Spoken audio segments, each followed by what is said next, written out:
สบายดีตอนเช้าเนาะกำลังจะนั่นเนาะใส่บาตรจ้าทุกคนจะสบายดีเด้อเนาะ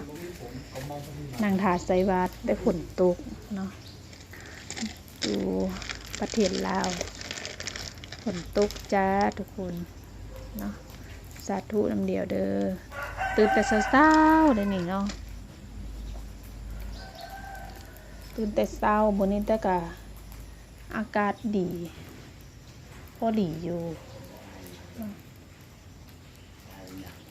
เย็นอากาศจะเย็นตอนเช้านั่งถาใส่บาตรท่านฝนบ่ตกมื้อนี้เขาจะยับลงไปหลุมเนาะเพราะว่ามื้อนี้ฝนตก ก็เลยไล่นั่งอยู่เทิงถาเนาะเพราะว่าฝนตกจ้าทุกคนเป็นจังไดเนาะอากาศช่วงนี้ฝนจะตกเนาะช่วงยามฝนแล้วได้นี่ได้ทุกคนจ้าเนาะเขาจะมาใส่บาตรสาธุเด้อเนาะใส่บาตรตอนเช้าถ้าวันพระวันศีลเขาก็จะไปใส่อยู่วัดเนาะไปเฮ็ดบุญอยู่วัด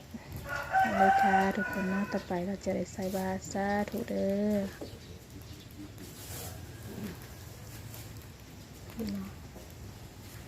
สาธุสาธุ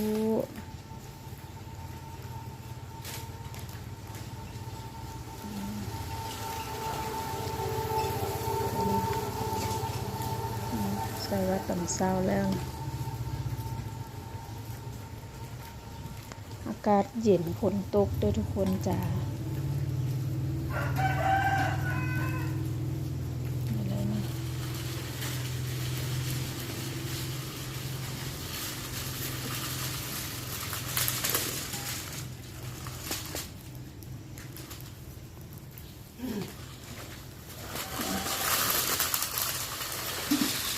ตอนเช้า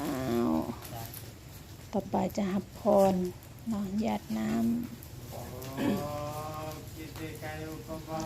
ภิวาทานสิริสนิจังบุตตปัญจหิโนจัตตารโอธรรมวัฏฏิอายุวันโนสุขังภาสวัสดิามิสัพพะตังปุญญังสัพพะตังสัพเพเทวานุโมทันตุ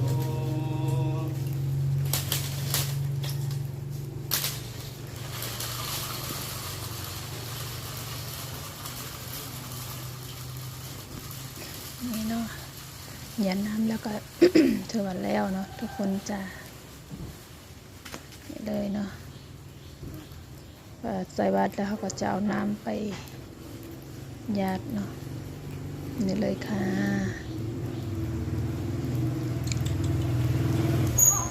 แต่ฝนตกอะอากาศเย็นดีเนาะ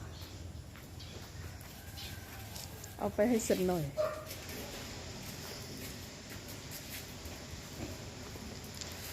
ใส่ว่าตอนเช้าทุกคนจ่าแล้วต่อไปเราก็จะไปเอาน้ำเฮาย่านมากินเนาะเอาใส่สัน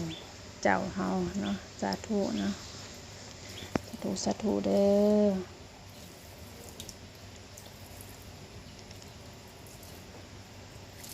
เด้อเนาะทุกคนจ้าแล้วเนาะบัดนี้เนาะอากาศดีตอนเช้าเนาะเพราะว่าฝนตกแต่เมื่อคืนนี่แล้วเนาะ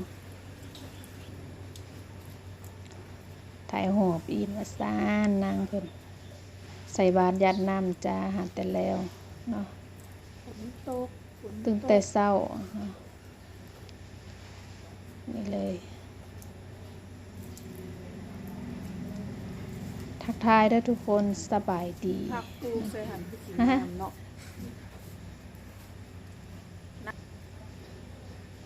สบายดีตอนเช้า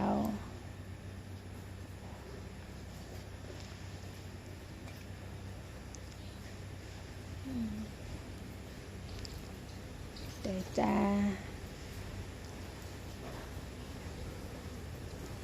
นี่